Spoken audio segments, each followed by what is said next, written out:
Hi, hello Hi. everyone. This is Sergey and Ravis in matching outfits. Yeah, indeed. Indeed, and it's another breakfast, another Friday, and today we're going to be talking about people that are often holding you back in your journey towards perfect learning and development paradigm, in your journey towards building a learning organization. And these are subject matter experts, not because they're bad, but because probably we can't treat them right, or we don't know yet. In half an hour we will. Let me find my presentation. We'll share our screen and start chatting. But in the meantime, can you please confirm in the chat, just type plus to confirm two things. One, you can see and hear us really well. And two, you're actually awake and following. Very good. Yeah, while Sergey is turning the presentation on, we are with this breakfast. We're kind of starting a series of things, a series of breakfasts where we want to talk about the learning culture. But as usually here at Intea, we don't like to talk super abstractly about these things. So we decided that if we want to talk about learning culture, we have to split it in parts. And we thought that subject matter experts is a good starting point to talk about it. Yes, it's also, I think it's been prompted by a recent event that we had where we were talking about things that are about the resistance, right? About different stakeholders who potentially can resist your noble effort to introduce e-learning in your organization. From regulators to management to experts and to learners, of course. We have a recording of that will go up on our YouTube channel in hopefully in a couple of hours. The event was in Latvian, so if you speak Latvian, feel free to do that. If not, we will probably come back to that topic at a later date in one of those breakfasts. So make sure that you are subscribed to either into a newsletter or into social networks or into a YouTube channel. If you're watching this in recording, this is where you are right now. Just a couple of words about Intea for people who have not heard about us before. We are an e-learning agency which helps you solve your challenges related to L&D. Anything from learning platforms and learning software to like strategic analysis and actually building content, writing content, and even supporting your platforms and learners in real time. So if you have a large organization and people are overwhelming you with requests related to just basic admin stuff, we can do that as well. And we've been doing this for 15 years. And I'm really sorry to our marketing manager. I did forget to put Intea 15, the new super cool logo, on this presentation. It was supposed to be our first presentation, which sort of starts our journey towards Intea 15, which is a big thing that will happen in September that you will hear about later, but a lot. And I totally forgot. So let's call this step 0 of Intea 15 we are journey. before before launch. We waited 15 years. We can wait, one more breakfast.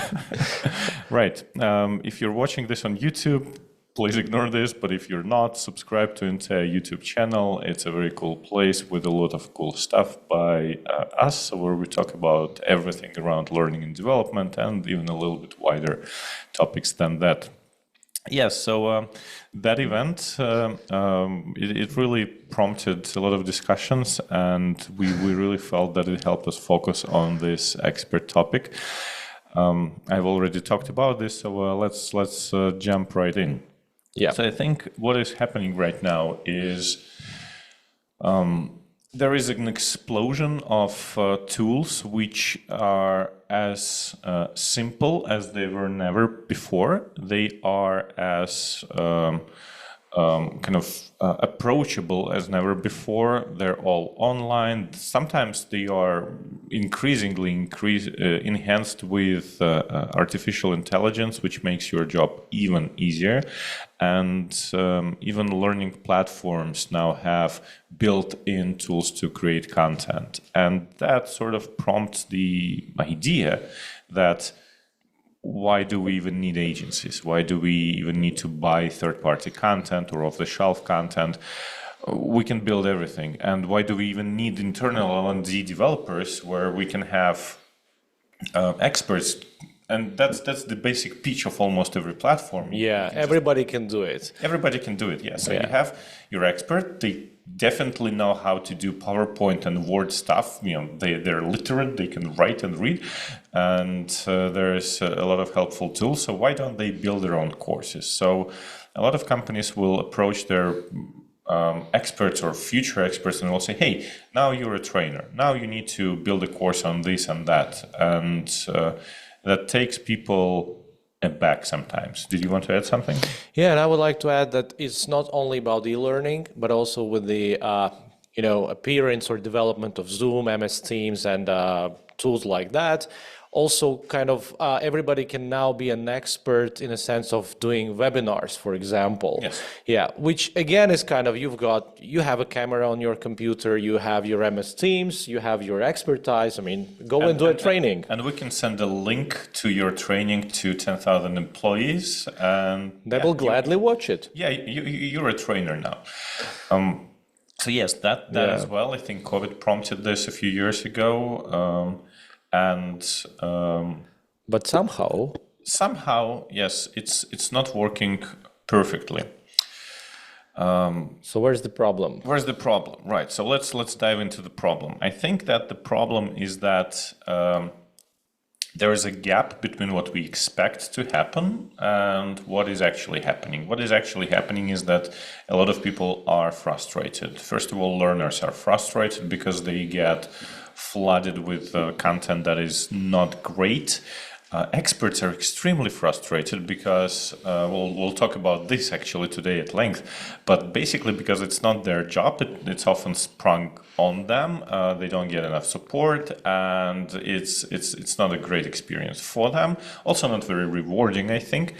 Management from learning management to general company management just gets the flack of that, like just hears both from both experts and learners that learning kind of doesn't work the way it's expected to, and then some salesperson swoops in and says, "Hey, I have this new tool or a new platform or a new solution or something that will just revolutionize that, and it's all because your tools are too complicated. So if you have this tool which, let's say, automatically adds pictures to your slides, so you don't have to work with design things, everything will become better," which just sends you into another cycle of frustration. So as always, we decided to approach this with what we call gap analysis, and essentially it's us trying to solve any problem, right? I think it's our go-to methodology in NTS. So to solve anything, we look at the situation from 4 different sides. First of all, we look at motivation and attitude of people who are involved. Like, are they motivated enough? What's their attitude towards the problem? Because maybe the things aren't happening because everything is in place, everything's perfect, the tools are great, but they're not motivated enough, the people who use them.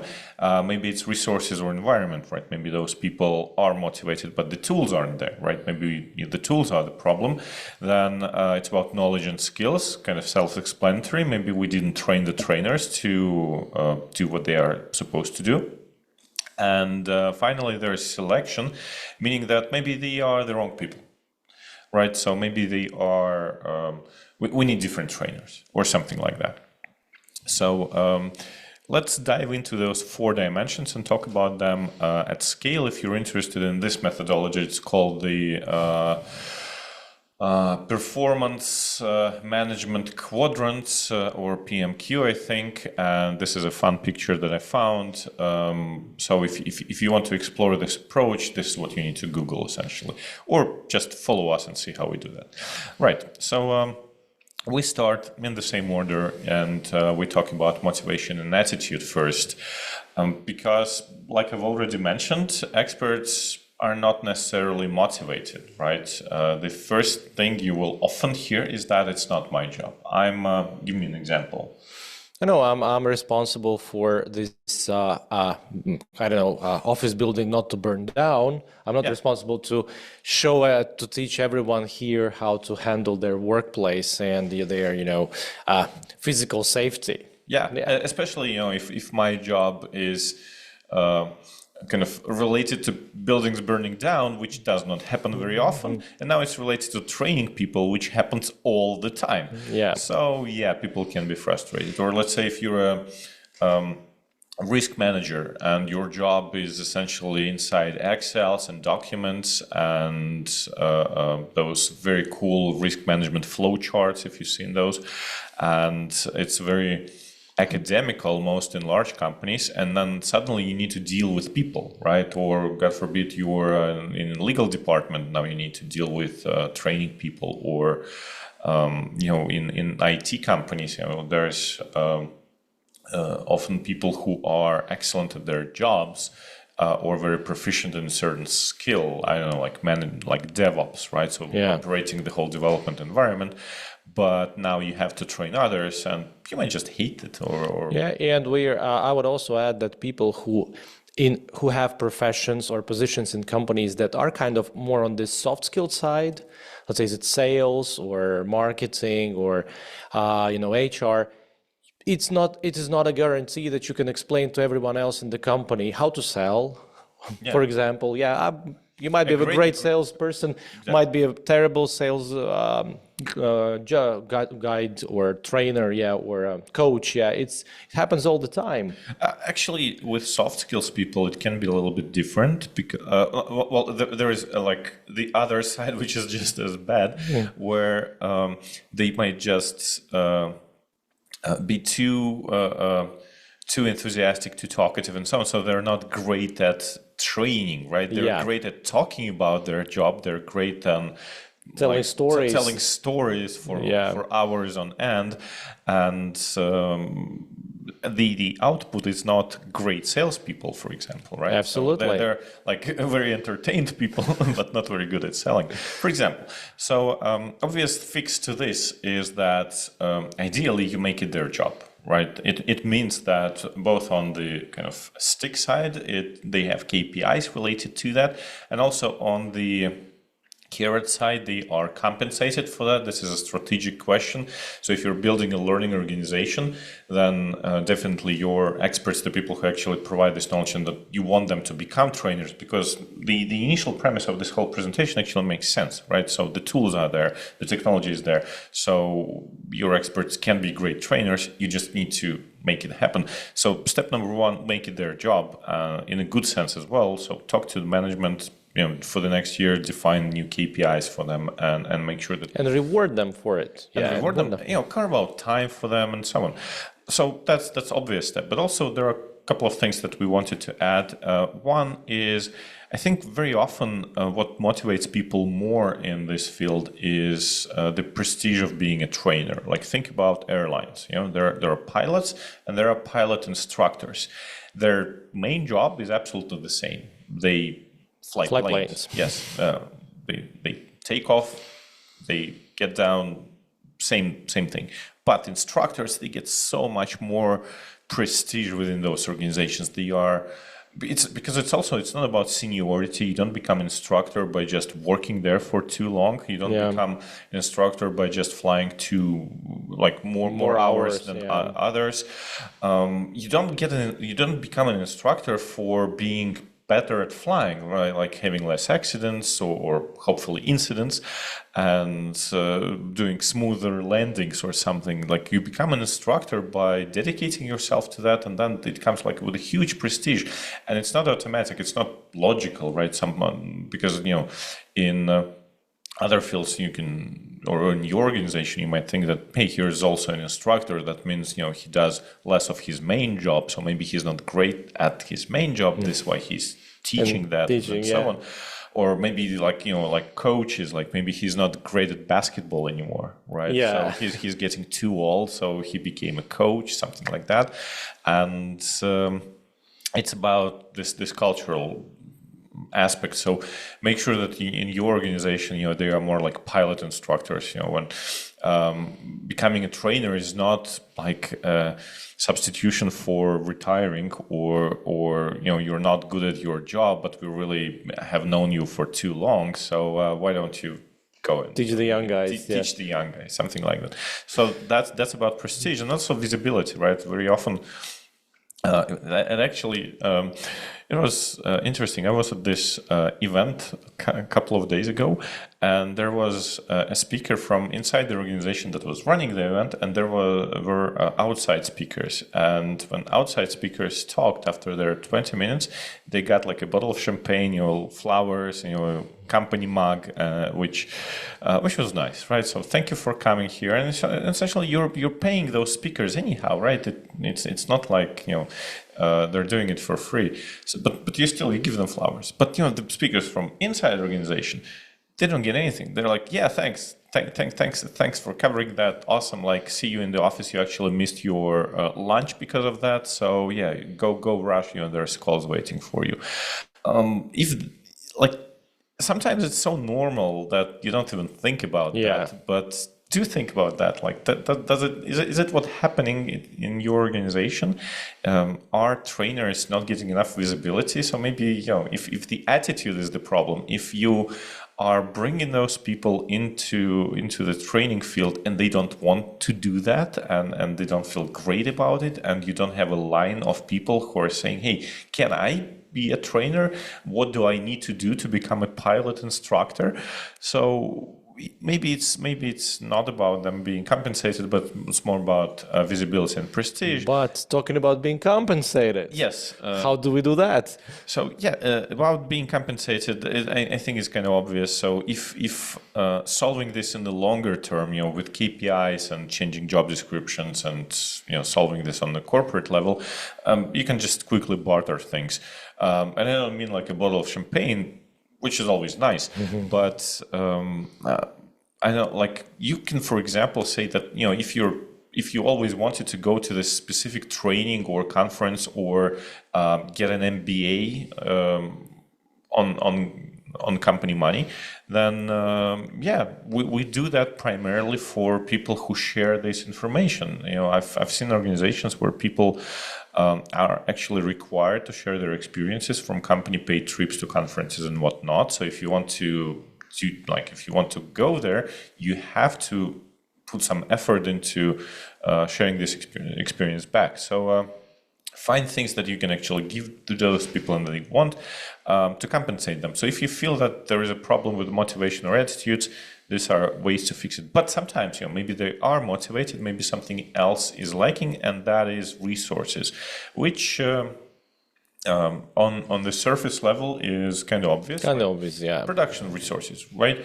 So you ask someone to share. Let's say European Union brings in this new framework that you have dove into, and now you know everything about that. You helped build or rebuild your processes around that, and now you need to share that with everyone else in the company. And HR asks you to do that, and they give you a link, and they say, hey, here's the live event where you will participate. So the question is then, like, not even do you have like a microphone to do that, or a camera to do that, or lights. We have like a nicer production setup than average, I think. But do you have a quiet room? Yeah. Like with no kind of super big echo. Yes. No echo, no background noises, and for us office people, it's kind of like normal. Of course, we like go grab a meeting room or something.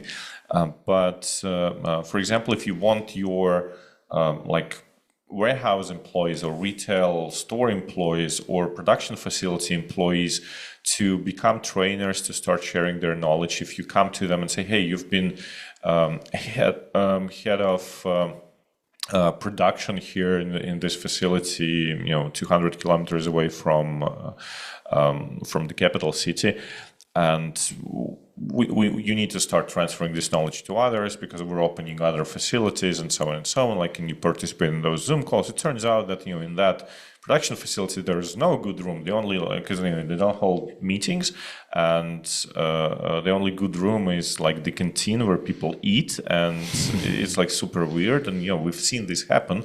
Or the internet just sucks there, and you can't just do that, and so on. So that's production resources we're talking about, and sometimes it's the little things that really hold people from participating. The other part is technical support. So you might be a great and very motivated trainer. You want to do that, but you don't know how to set things up. It's what's holding you back, or every time you need to join a Zoom call, it starts acting up, and you just hate that, and you look like an idiot because you can't share your screen because your admin is not allowing you to do that, and you look like a fool. So that's an experience that you want to have once or maybe twice, and then you will do everything to run away from the coach job. Yeah. So there's that, and the most important part. Yes, and the time, right? Yeah. So when if you ask motivated people to do that, like make sure that they have that time, sort of circles back to having this as part of their job and KPIs, because sometimes that it's not my job can sound like I'm super sorry, I'd love to do that, but it's not my job. I like literally have no time for that because my job is something else. Yep. Right. So the next aspect is knowledge and skills. Again, it might seem like very intuitive, but when you start digging into that, it goes deeper and deeper and deeper. And it's primarily not about how to run Zoom. It's primarily about something, arcane called instructional design. We at Intea, we train almost everyone, or pretty much everyone, in instructional design at some point, because absolutely. I think it's a great skill to have in your life, because it's essentially about structuring a lot of information into a useful digest.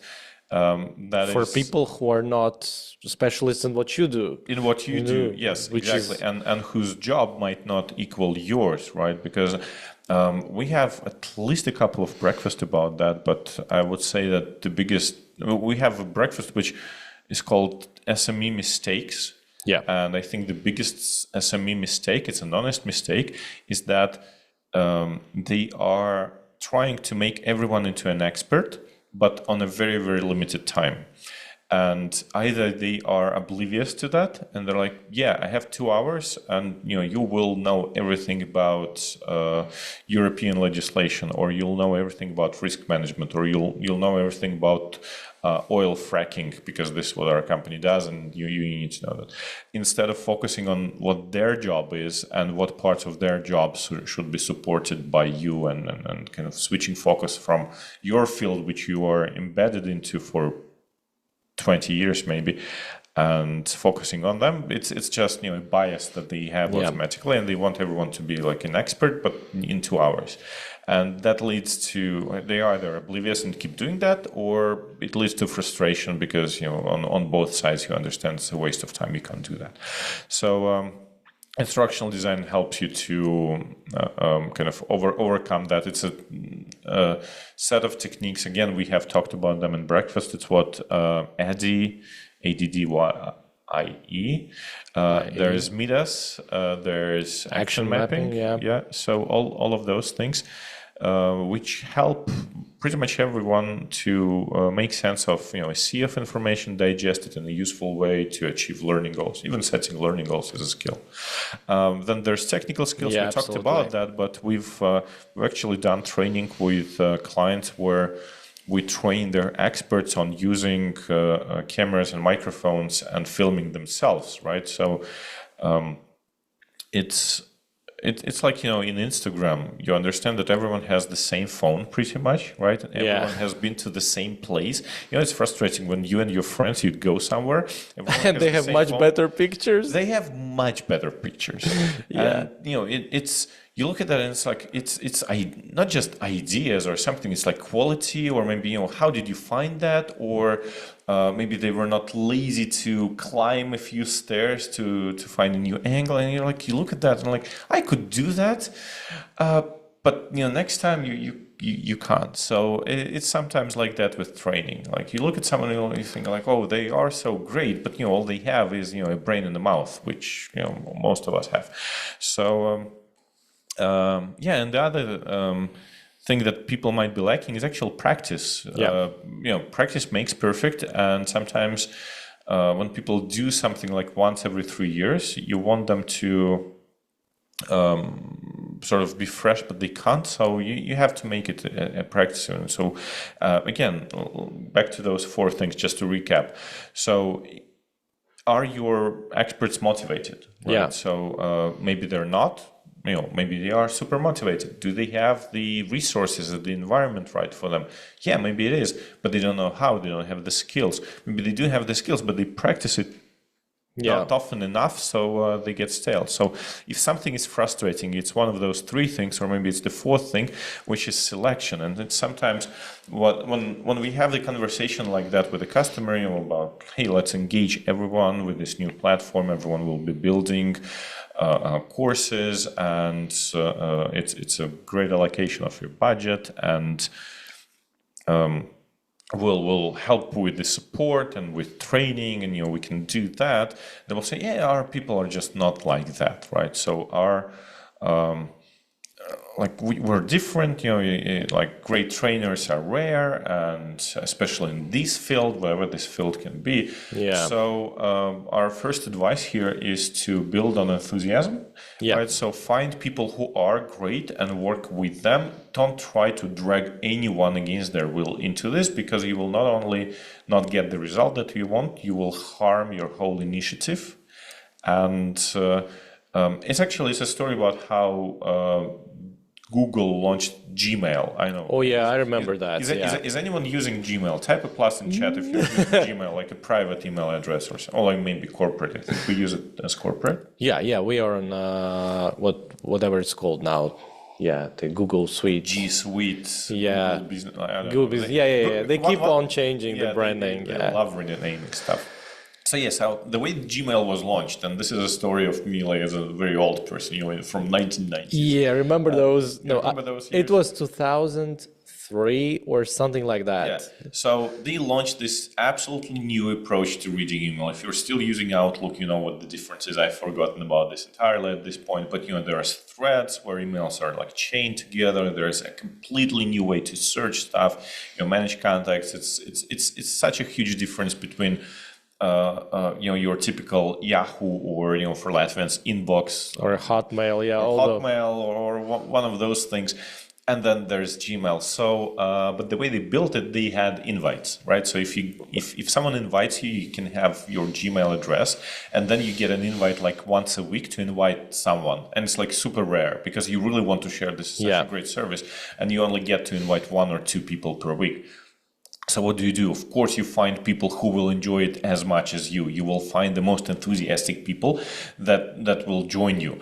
And those people, when they get their invite in a week, they will invite someone who will, of course, use it and be glad to have it, and they will find another enthusiast. So this whole Gmail thing spread through enthusiasts and only enthusiasts. Not a single person who would not need an email or would not be excited about that or would be a hater got an invite. Yeah. So the whole core of people were super enthusiastic about Gmail, and there was a missing out thing. And then they increased the invites to like 50 and then to like thousands, and then they ditched the whole invite system. So you don't not only help them scale this without being overwhelmed, and with people just going in, looking, and then like creating queues on the servers and just leaving to never return. So they scaled it carefully, but also through enthusiasts alone. So this is what you want to do with with your experts. So if you have like great people who are good at teaching, ask them and ask them to invite someone and say that it's by invitation only, and build through that, and it will be way easier to find people within organizations that you might think that they don't have great trainers at all. And then it will start snowballing, right? So once you have like 2 people doing that and they invite 2 more, it's 4, and then they invite 1 each, it's like 8, and then people see that, hey, here's a whole bunch of different people, 8 people from different walks of life inside your organization that suddenly are being highlighted and compensated and bartered and supported and so on. And this is where the learning culture and the learning organization appears. Yes. Because learning then becomes a value. Learning becomes, or teaching becomes, not a reward, but rather a status, I would say. And then everybody. If you want to progress in our company, you have to be teaching somebody, you have to be coaching somebody, you have to participate. Otherwise, you won't. You have to share. You have to, share.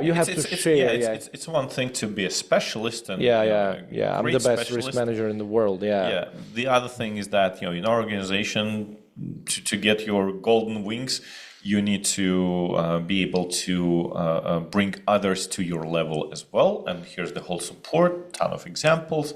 Go ahead and do that. And this is where it becomes also part of your actual selection because process. You want those kind of people. Of course. Yesterday I was having lunch not in a restaurant. I was at KFC here.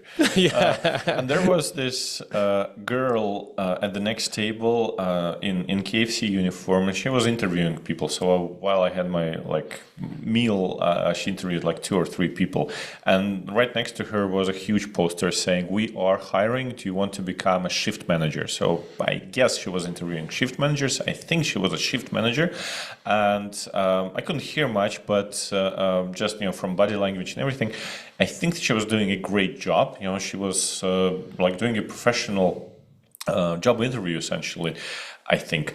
And I thought, when you're hiring shift managers, when she's hiring a new shift manager, is she looking for this competency of being able to train others or being able to hire others? Yes. When they hired her, did they tell her that one part of her job will not just be managing people who are flipping wings or burgers and filling out reports and working with money and documents and so on, but also part will be hiring? Are they training her to hire people, or it's just something, hey, you're about to quit, so it's your problem, or we are transferring you to a different department, maybe we're promoting you, so again, it's your problem, find a replacement. Will she be frustrated? Well, chances are she will be. Will she do a good job? Well, we don't know, unless all of those things are covered. So if you expect people to be great at sharing knowledge and bringing others to their level, you have to have this as part of hiring process. Not necessarily you need to look for this experience, although that's great, but at least you need to kind of tell people that this will be this is part of your job. Yes, and see how they react, and so if you are struggling with finding them, it might be an objective truth because you haven't been hiring for that skill. So start. That's it. Right. So to cap this off, maybe you can talk about those two things. And why this breakfast? One of the things, that kind of sparked this idea to have this breakfast is actually us in TEA receiving those requests from our customers to help with help the experts become better trainers, I would say, which comes in different forms. And as Sergey explained, there's a lot of things into play. We cannot help with resources. What we usually can help with is the knowledge and skills. So we just 2 examples here. That one that you've already mentioned is helping trainers or experts to kind of deal better with videos. Is it a webinar, or is it I have to film myself? Just lights and cameras and. Just a quick note: why this is important and why our client, a big bank, thought that this is important, it's not because you have to necessarily look good or sound good, although sounding good is important. Yeah. But it was because experts were shy about that. They Yeah, it didn't was feel more good of about that. a They were motivation. I look at how like professional things are produced, and I start doing that, and I don't feel professional in that. And in a bank, it's a typical culture of professionalism, right? Where you want Yeah, absolutely. you want to look sharp, you want to talk sharp, you want your slides to be perfect and everything. And if suddenly there's camera lighting or something that you don't know why, but it's not working, comes into way. You don't want to do that because you'd rather be good at your job than bad at the job that isn't entirely yours, right? So we helped them, and it was even more about replacing cameras or anything. It's about, hey, do you want to put your notebook at the eye level, not underneath you, so you look better, or do you want to like sit in front of a nice like bank hall where you can see people moving and it's lively than in a corner of the darkest room ever, not about buying lights or something like that. So absolutely, simple things to boost confidence in those people. It's not about making better videos. It was about boosting their confidence in making videos. Absolutely, yeah. And the other one was, I think it was ID. Yeah, it was more about ID. Yeah, when a bunch of compliance people from a big organization came to us and said, you know what, we know our compliance training is boring.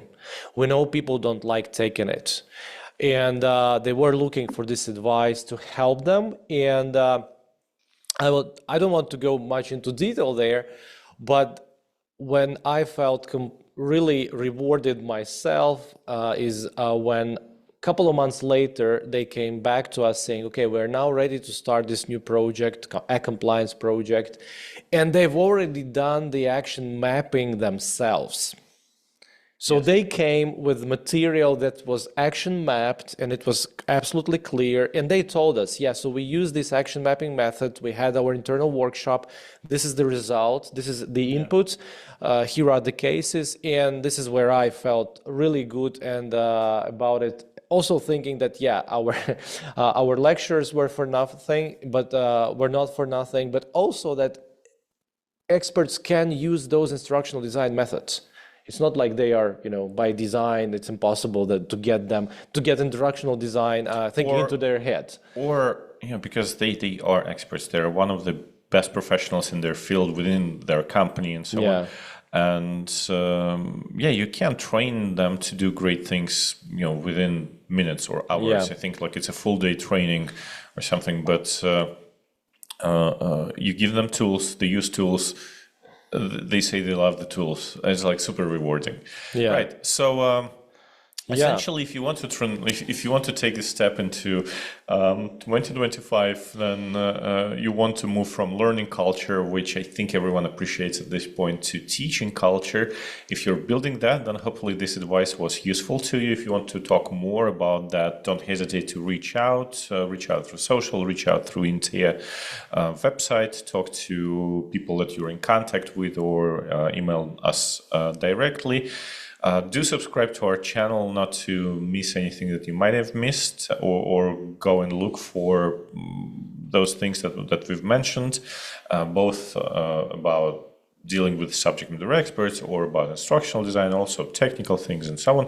We love to share. If you don't find something, right? If you have an idea for us to dive into, we'll be glad to hear from you. We're always looking for something that actually excites you, not just comes to our minds. And follow us on every social network. It's always a pleasure to be connected, and see you in 2 weeks? Yeah, most probably. The next breakfast will be in 2 weeks. We will notify you, let you know about the topic.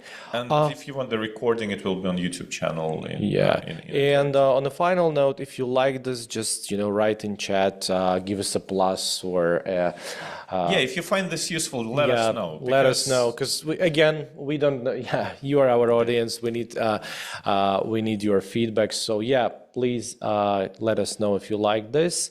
let us know if there is something that we should do that you think is very topical, and we will definitely do a breakfast on that topic. Right. Thanks so much. Thank you See so you next much. time. Thank you. Take care.